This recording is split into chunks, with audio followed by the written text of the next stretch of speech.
Football today is a billion-pound industry, a global brand that continues to gain momentum. It's an industry of which I'm proud to be a part of. I've been at the business end of running a professional football club for several years, so hopefully I'm in a position to make a judgment about something that really concerns me and my fellow professionals. That concern is the current Premier League model.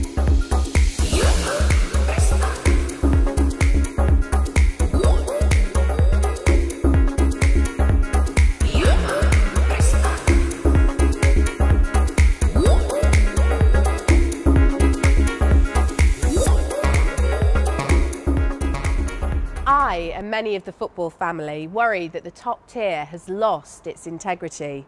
This league is, after all, the showcase league, the league that should set the standards that the rest of us should follow. However, if I was to nominate a league as exemplary, it would be the league below, the Championship. Ask someone to predict the top four of the Championship at the start of a new campaign, and you could literally select any of the 24 clubs and you'd be in with a chance of success. Ask the same question of the Premier League top four or the top six, and the names on your screen now will be the first on most people's list. These names have alarmingly occupied the top end of the table for the last 10 years, and yet the silence is deafening. Why no concern regards this blatant inequity?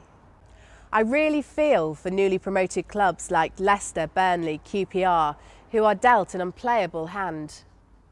Forced to compete against powerful clubs who can literally field two teams chocked full of internationals. This in sharp contrast to gaining promotion prior to this default league anomaly. Then promoted teams like Norwich, Forest, Ipswich were capable of hitting the ground running. Yet there's still plenty who continually wax lyrical about this Premier League, claiming it's the greatest show on earth. Great for who, we might ask? Of course, many aspirational clubs are motivated by the financial rewards that top-flight football can bring. However, here lies the dilemma. Financial reward versus equity of competition. Surely the latter has to be of equal value. This flawed model also impacts on both our national team and youth development. The habitual stockpiling of the best players by powerful clubs has in effect choked off opportunities for our talented youngsters. A perfect example of this stifling of top English talent is prolific striker Patrick Bamford. The 21-year-old joined Chelsea in 2012. Amazingly, he's yet to make one appearance for his parent club.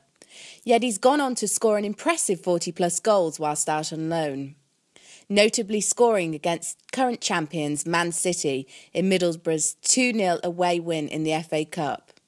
Years ago, Patrick's talents would have been utilised at least as a squad member, if not playing regularly. A more equal distribution of the best talent wouldn't just bring opportunities for youngsters like Patrick, it would also ensure a competitive league that is literally open to any winner. After all, how can a competition be a competition if we know the winners before a ball is even kicked?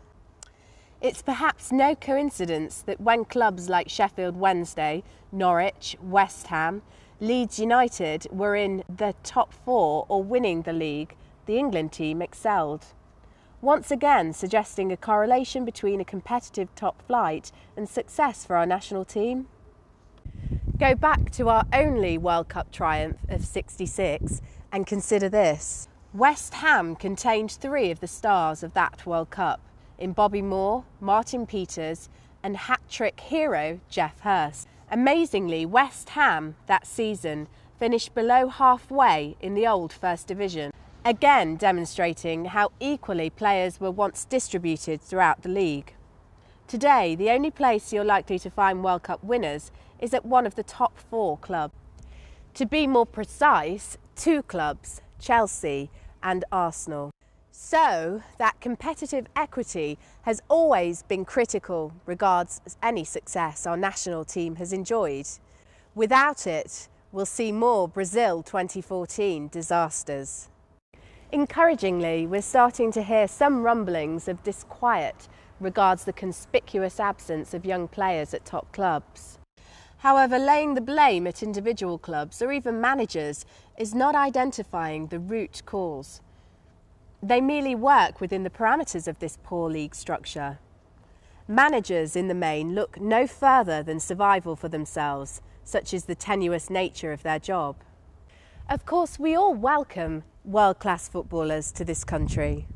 However, we need their destination to be throughout the league and not just a handful of powerful clubs, as is the current situation.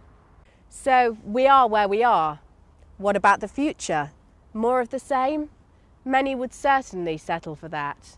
What about the good of football as a whole? This model isn't the answer. What about the future of the England team? Again, this model definitely isn't the answer. As with the arts, theatre, and even the economy, there are always peaks and troughs. In all honesty, I don't think history will look back too kindly on this particular era of top-flight football.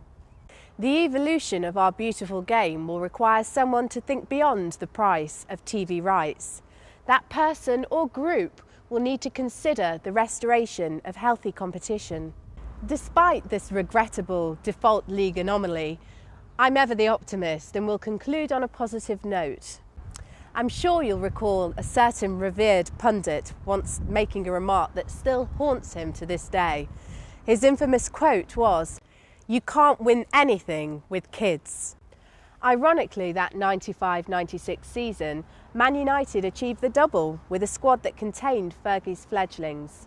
That's the English Showcase League I remember with fondness. So let's learn from the past and give youth a chance once more. After all, if that formula was good enough for arguably the greatest manager in recent history, then there's every chance it might just reap rewards again.